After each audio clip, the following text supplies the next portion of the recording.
What's up, everybody? Welcome back to the OG family. Make sure y'all smash that like button. Subscribe to my channel only if you want to. But look, my beautiful people, we got this when celebrities go wrong. I know I've been missing for a little bit, but YouTube blocked my channel. And I know some of y'all didn't watch the video that I posted when I just came back off of my ban from YouTube. You feel me? They blocked me for a whole week because I got a copyright strike for videos that already exist on the platform. And you know, it's not right, but it is what it is. They make up their own rules and we just have to follow. And you know what I'm saying? I'm happy to be back. That's why I'm wearing the loudest shirt that I had in my repertoire, you know? But look, man, let's get this video right here to like, what, 5,000 likes. And man, let's hop straight into this video. Let's bump all the drama, all the everything that's going on, whatever. I'm gonna be okay. Let's get into this video though without further ado, y'all. I missed y'all. In the early 2010s, actor Michael Berrier, known for his role in the Ugly Betty series and Step Up 3D, was struggling with money and a waning career. It's believed that these aspects caused him to suffer a horrific mental breakdown. In 2010, Berrier used a 3-foot ceremonial Freemason sword to kill his mother, 55-year-old Yannick. The police were called to the woman's Brooklyn apartment after neighbors reported screams coming from the residence. They claimed having heard Berrier repeatedly shouting, "Repent," as well as Bible verses. Officers entered the apartment and were forced to use a taser on him. They found Yannick kneeling in a blood-splattered bathroom. She had nearly been decapitated after being repeatedly struck with the sword. Berrier would later claim that he'd done God's work and that he hadn't killed his mother but the demon inside her, following a psychiatric evaluation. But motherfuckers out here crazy, boy. I tell you, look, just straight up crazy. The devil ain't tell you to do that, bro. Like, you was just built like that. I don't believe in that, man. Like, these people be crazy as hell, bro. That's why you have to watch, man, who you got in your corner. Watch your kids, bro. Like, really pay attention to them, man, because anybody could turn on you to harm you. Real talk. Don't ever forget that. He was charged with second-degree murder and criminal possession of a weapon. Number 8. Lil' Kim. On September the 19th of 2005, Lil' Kim began serving a 366-day prison sentence at a federal detention center in Philadelphia for her conviction on charges stemming from a 2001 shootout outside a New York City radio station. The shootout happened after Lil' Kim's entourage crossed paths with a rival rap group, Capone and Noriega, as they were leaving the WQH2 FM or Hot 97 radio station. Years earlier, Foxy Brown, a female rapper from the Capone and Noriega group, had insulted Lil' Kim in her song Bang Bang. When confronted about the insult by Lil' Kim's entourage outside the studio, the shooting started. One man was hurt and several people were arrested. Kim hadn't fired, but in an attempt to cover for her own entourage in court, Kim had perjured herself, and she was convicted on 4 counts of perjury and 1 count of conspiracy. Because Kim confessed to her crimes and admitted that she had lied to a grand jury, she was sentenced to 366 days as opposed to the maximum of 20 years that the offenses carried. That's sick, bro. Look, as far as like when you break down into detail what she did and shit, like, look, man, if your team firing at somebody, they know their position in this shit. They wouldn't even be in this position if it wasn't for you. You know what I'm saying? You are, but a lot of these people are around and they got these guns and stuff to take charges for stuff like that. So do y'all think she should have did all that time behind all of that? Because that's a long time, man. 366 days, that's a long time to be in there with a bunch of motherfuckers you don't care about. Real talk. And insane, bro. Like, would y'all think that's right that she took that time? Or should her team had just like took that and she should have said nothing? Just kept her silence until, you know, shit was right. So let me know in the comments down below. I don't know. Number 7. Salman Khan. Once considered Bollywood's top leading man and one of the most commercially successful Indian actors in history, Salman Khan was convicted of culpable homicide only to have the charges against him dropped in mysterious circumstances. While driving his car under the influence of alcohol, Khan crashed into a bakery in Mumbai in 2002. A homeless person who was sleeping on the pavement outside the establishment was killed after being run over, and 4 others were injured. God damn. Police Constable Ravindra Patil was part of Khan's security detail. Wow. He was a prime witness in the case, and the only one who could have secured Khan's homicide conviction. Patil was reportedly pressured by the police and Khan's lawyers to change his initial statement that the actor had been driving the car while inebriated. He went missing during the trial and was fired from the police force in November of 2006, ironically, for failing to make an appearance during hearings. What happened in the period that Patil had gone missing remains a mystery. About a year later, he was found on the streets of Surrey. His family had abandoned him and he was suffering from tuberculosis. The severely emaciated 29-year-old was admitted to a hospital where he died. A few days before his passing, he reportedly told a friend that he'd stood by his words, but that his department didn't stand by him. Due to a lack of evidence, Khan was acquitted of all charges in December of 2015. Number 6. Wow, bro. This dude just donated his life to another person that did not give a damn. You know what I'm saying? To a department that didn't give a damn. That's crazy, bro. And it's crazy, like, without evidence and stuff, bro, people would turn their back on you. People would turn their back on you. Somebody can have receipts. They can have fake receipts. They can have whatever they gonna have, bro. People would turn their back on you no matter how much you think that they rock with you. And it's done happen over and over and over. And a lot of you that's watching this video, I guarantee it done happened to you. Somebody close to you deceived you, bro. It's always gonna happen, bro. Just keep your eyes open, man. Never have your complete faith in somebody. Real talk. Howard Hughes. It's rare that you can do that.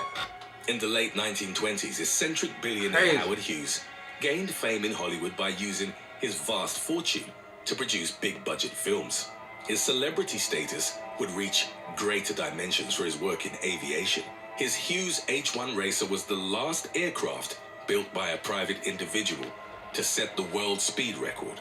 While at the top of his international fame, Hughes was involved in a 1936 car accident that, in contrast to other aspects of his life, received very little media coverage. On July the 11th, he fatally struck a pedestrian with his car in Los Angeles. He was certified as sober, but an attending doctor noted he'd been drinking.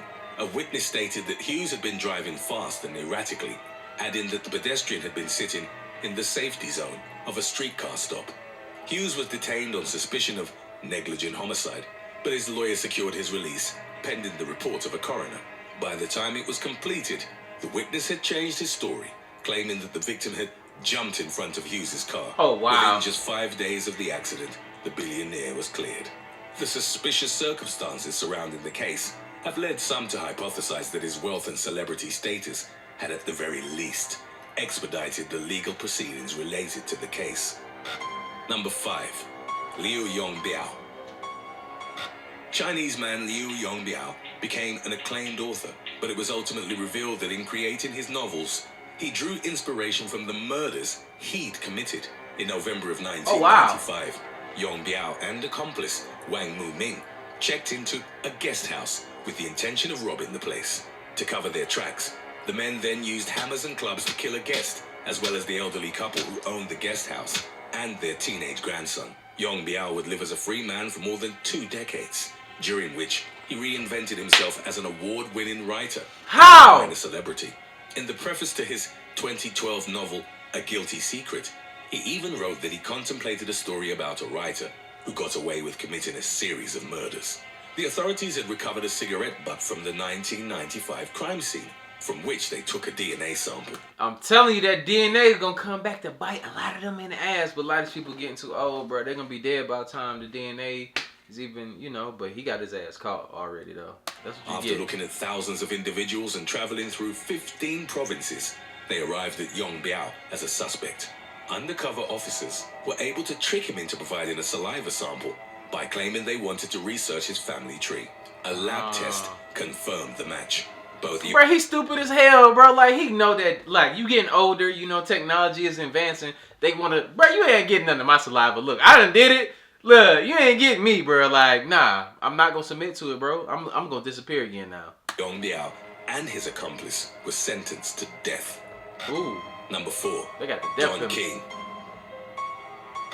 During his controversial career as a promoter, Don King became one of the most famous figures in boxing. He promoted some of the sport's most prominent names, such as Muhammad Ali, Mike Tyson, Roy Jones Jr., Bernard Hopkins, and many others. Yeah. Before he got into boxing, however, Don King killed 2 people in incidents 13 years apart. Oh. Shortly after dropping out of university in the early 1950s, he ran an illegal bookmaking operation in northeastern Ohio. In 1954... Bro, I knew Don King was about that, but I didn't know it was like that. I didn't know it was like that. Did y'all know? I did not know, bro. Like, I get something wrong with him because you can tell, obviously, by his hair. You can tell by somebody's hair whether they, like, okay in the mind or not, you know? King shot and killed a man who was reportedly trying to rob one of his gambling houses, an incident that was later ruled as a justifiable homicide. In 1967, Don King stomped a man to death. His victim was an employee named Sam Garrett, who owed him £600. He was convicted of voluntary manslaughter and spent 3 years and 11 months in prison. Oh. He was pardoned by the governor of Ohio in 1983. Throughout his career, King was investigated for possible links to organized crime, such as mob boss John Gotti. He pled the Fifth Amendment when questioned about his Gotti connection Telling in you. 1992. Crazy. He was also sued by a number of fighters, including Ali and Tyson, who claimed he'd stolen money from them. Number 3. If y'all didn't know, Tyson was talking about the incidents and stuff, like he was about to beat the shit out of Don King, and Don King like got in the car and drove off on him and stuff, like was scared because he was confronting him about the money that he stole from him. Crazy, bro. Johnny Lewis. Actor Johnny Lewis started making TV appearances in his late teens before landing a role on the first 2 seasons of the hit FX series Sons of Anarchy. In the early 2010s, Lewis suffered head injuries in a motorcycle accident. He declined getting an MRI, and in the aftermath, he started exhibiting behavior that was described as bizarre and erratic. From 2011 to 2012, he was arrested for hitting 2 men in the head with a bottle during a fight, as well as for trying to break into a woman's house. He was released in September of 2012, but a parole officer expressed But like a crackhead, concerns that it continued to be a threat to the community. 5 days later, Lewis killed his landlady, 81-year-old Carol Davis, by strangling... Bro, they never, like, I don't think this was ever on the news. That's crazy, bro. It should have been publicized. Should have been publicized. Crazy. If that was my black ass, they'd be like, oh, YouTuber LG Reacts kills his landlord. Insane. ...killing her with his bare hands and striking her in the head. He also killed her pet cat. He killed the cat too? too? Fence to an adjacent house where he assaulted the homeowner and a house painter. He then returned to Davis's property where he fell or jumped to his death from the patio roof or garage. No drugs or alcohol were found in his system, and the sudden spurts of violence were attributed to an undiagnosed psychological disorder. Today's topic was requested by Jawa2 and React. That nigga was just crazy, bro. And he jumped to his death. He could have got help. If you have any other topics you'd like to learn about, subscribe and let us know in the comments section below. Number 2, Big Lurch. Big Lurch? Rapper Big Lurch, who'd achieved some mainstream success with the group Cosmic Slop Shop, was arrested in 2002 for the gruesome murder of his roommate. The rapper, born Antron Singleton, was living with 21-year-old Tanisha Isis. I know y'all read that article. He said chewed up and swallowed her lungs. What? This nigga was crazy, bro. And her boyfriend at an apartment in LA. A Wow. friend found Isis at the residence with her chest torn open and her lungs ripped out. A 3-inch blade had broken off and become embedded in her shoulder bone. There were also teeth marks on her lungs and face. The witness saw Singleton standing in the street. He was unclothed, covered in blood and staring blankly at the sky. After the 26-year-old was arrested, a medical examination found pieces of human flesh in his stomach. That's that crazy! were his own. Singleton claimed that he and the victim's boyfriend had smoked PCP the day before and blamed the murder on psychosis induced by the drug. The insanity defense didn't hold up. That's And crazy. Singleton, who would be known as the Cannibal Rapper, was sentenced to life in prison. The victim's mother filed a wrongful death lawsuit against him. And look how beautiful she is, bro. You done cut this girl heart, like chest open, bro. And ate, like bit on her lungs and on her face, bro. Like what in the fuck? Hey, look, man. Don't do drugs out here. I'm telling you, don't do drugs, bro. Don't do drugs. And his record label. It claimed that the label had provided him with the drugs in order to purposefully trigger violent behavior, so that it'd be more marketable as a gangster rapper. Number 1, O.J. Simpson. Of course. Orenthal James Simpson, known as O.J. or The Juice, is often mentioned among the greatest running backs in NFL history, but his illustrious career was overshadowed by his infamous murder trial. In 1994, Simpson's ex-wife, Nicole Brown, and her friend, Ron Goldman, were found stabbed to death outside the former's LA condo. Simpson, who had a history of physically abusing, stalking, and threatening Brown, became the main suspect in the case. On June the 17th, TV stations interrupted the NBA Finals, and millions watched a live broadcast of a lengthy police chase with Simpson's white Ford Bronco. It was driven by his longtime friend, former NFL player, Al Collins, who was later acquitted. Simpson's trial was one of the most controversial and widely publicized events in American history. There was massive DNA evidence against him, including his blood recovered from the scene, which was verified by 3 separate laboratories with no discrepancies. That's crazy. Building a case on DNA evidence was still a novelty at the time. Simpson's high-profile legal team, led by Johnny Cochran, was able to convince the jury that the samples had been corrupted, planted, or mishandled. In the context of racial tensions that permeated the U.S., the defense suggested Simpson had been framed. Cochran focused his attention on a bloody glove retrieved from the scene, which he claimed had been planted by a racist LAPD officer.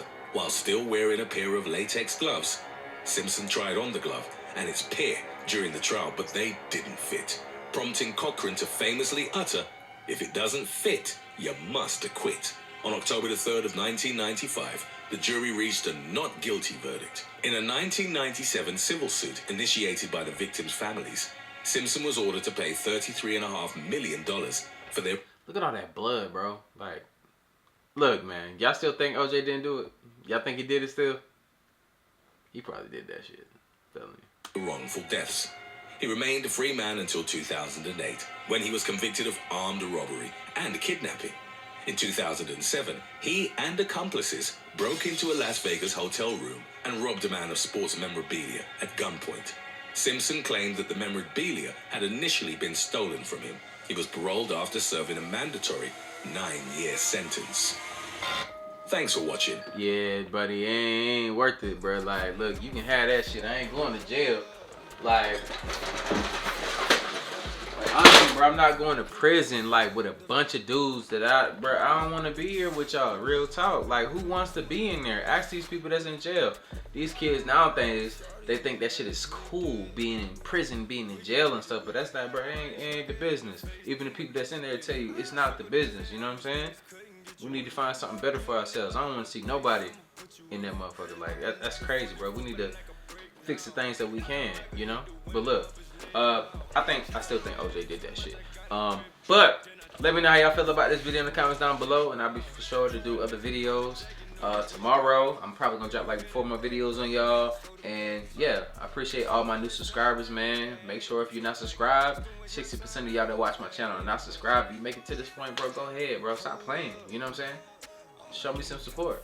And I'll see you on the next video. Like I always say, spread love because there's too much hate in this world. Love you guys. See you in the next video.